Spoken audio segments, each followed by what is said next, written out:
સુરત મહાનગરપાલિકાના આરોગ્ય વિભાગ દ્વારા ડુમ્મસ બીચ પર ચેકિંગ કર્યું હતું અને 68 સંસ્થાઓમાં તપાસ કરી 103 સેમ્પલો લેવાયા હતા, જ્યારે પ્લાસ્ટિકનો જથ્થો જપ્ત કરી દંડ ફટકારાયો હતો।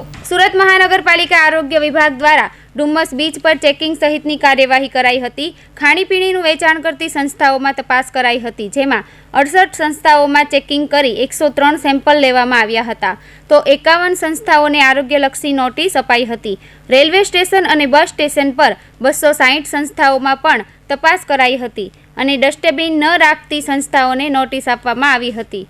તો સિંગલ યુઝ પ્લાસ્ટિક હેઠળ 674 સંસ્થાઓમાં ચેકિંગ કરાઈ હતી અને 140 કિલો પ્રતિબંધિત પ્લાસ્ટિકનો જથ્થો જપ્ત કરાયો હતો, જ્યારે કસૂરવાર સંસ્થાઓ પાસેથી 4.36 લાખના દંડની વસૂલાત કરાઈ હતી।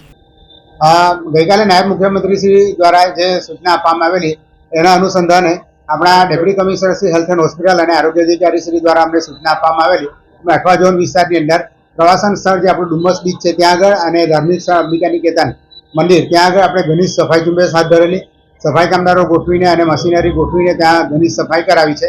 અને આ વિસ્તારની અંદર જે ફેરિયાઓ છે એ લોકો પાસેથી પ્રતિબંધિત પ્લાસ્ટિક જો મળે તો એ જપ્ત કરવાની કામગીરી, એ લોકોને 2 ડસ્ટબિન રાખવા માટે નોટિસો આપવામાં આવી છે।